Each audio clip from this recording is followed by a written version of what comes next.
Love yourself. Pour into yourself. There's no shame in it. There's no shame also in asking for help.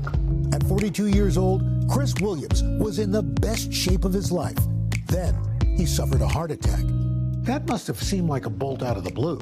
Definitely threw me for a loop. When it was happening, did you have any idea what it was? I sort of guessed it might have been. I had this consistent pain that felt like heartburn, right? Like a burning sensation. And then it started to amplify, it intensified. It was the first of many health challenges Chris battled for the next decade. It left me depressed, if I can be honest, because I went through this period of being on top to now trying to figure out how to get back to the top. And then you get a cancer diagnosis. Yes. The doc was like, so we found a tumor sitting on your appendix. You have cancer of the appendix. And I was like, that's a thing? As Chris underwent surgery and 9 months of intense chemo treatment, he heard about other black men in his community who were also facing their own health struggles.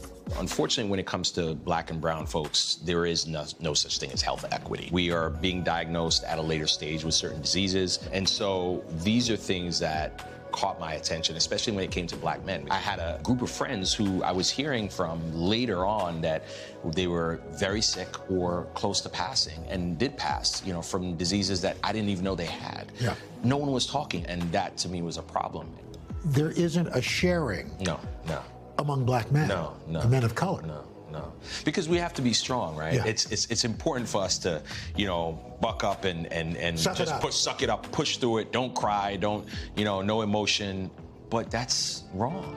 In 2022, Chris's personal health experiences led him to start Heart, Body, and Soul, a nonprofit organization encouraging black men to have open and honest conversations about their physical and mental health. A big part of what we do is educate, inform, teach men how to advocate for themselves, and walk with them, take the journey with them. The group is also working on building relationships with healthcare providers. Some of these hospitals are paying very close attention to what's happening and doing work in the communities. And a big part of what Heart, Body, and Soul is focused on is not just working on the men, but also working on the medical community to make sure they understand how to interact with us. Every year, Heart, Body, and Soul puts on the Black Man's Health Festival, an event dedicated to wellness and culture. As you're a black man breathing, you need to take care of yourself. Small business owners like Ali Wright and Michael Nicholas have seen the impact in bringing their community together. Walking into it last year, it was almost like a utopia kind of vibe. Wait, what is this Wakanda business happening here? I'm watching brothers getting massages, getting haircuts, the healing circle, everything was happening. Has this been inspiring for each of you individually? 100%. Yeah. How so? Him making a space where we can talk to people who are either healthcare professionals or are going through the same thing you are. It just really has made it easier for me to talk about my health. For Chris, making a difference has given him a new lease on life.